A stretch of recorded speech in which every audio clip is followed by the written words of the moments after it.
সকাল 10টা 18 মিনিট। শ্রীহরিকোটার আকাশে গর্জে উঠেছিল ভারতের নির্ভরতার প্রতীক পিএসএলভি। সবকিছু স্বাভাবিক মনে হচ্ছিল, কিন্তু মুহূর্তের মধ্যেই বদলে যায় পুরো দৃশ্যপট। একসাথে 16টি স্যাটেলাইট হারালো ভারত। উৎক্ষেপণের পর কৃত্রিম উপগ্রহ নিয়ে নির্ধারিত পথ থেকে ছিটকে পড়ে ভারতের রকেট। সোমবার অন্ধ্রপ্রদেশের সতীশ ধাওয়ান মহাকাশ কেন্দ্র থেকে উৎক্ষেপণ করা হয় ইসরোল পোলার স্যাটেলাইট লঞ্চ ভেহিকেলের 64তম মিশন PSLV-C62।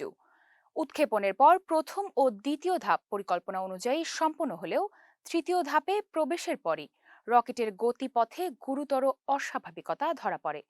মহাকাশ প্রযুক্তি বিশেষজ্ঞদের মতে, পিএসএলভির তৃতীয় ধাপে ত্রুটি দেখা দিলে পুরো মিশন প্রায় অনিবার্যভাবেই ব্যর্থ হয়ে যায়।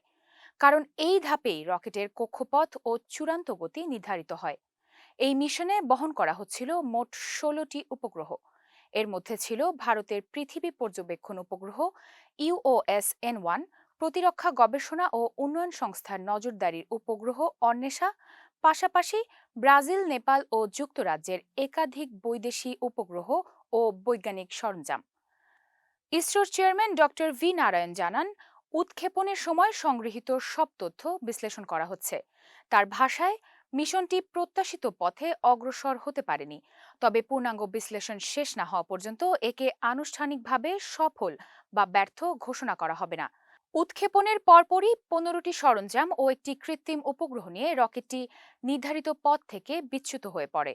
প্রায় 8 মাসের মধ্যে পিএলএসভির জন্য এটি ছিল দ্বিতীয় বড় হতাশাজনক ঘটনা। যা 90%-এর বেশি সাফল্যের রেকর্ড থাকা এই উৎক্ষেপণ যানের নির্ভরযোগ্যতায় নতুন করে ধাক্কা দিয়েছে। চন্দ্রযান-1 ও আদিত্য-L1-এর মতো ঐতিহাসিক অভিযানের ভিত্তিতে গড়ে দেয়া পিএলএসভি আজ বড় এক পরীক্ষার মুখে। এই ঘটনার প্রভাব শুধু একটি মিশনের মধ্যেই সীমাবদ্ধ নয়, ভারতের ক্রমবর্ধমান বাণিজ্যিক মহাকাশ কর্মসূচিতেও এর স্পষ্ট ছায়া পড়ছে।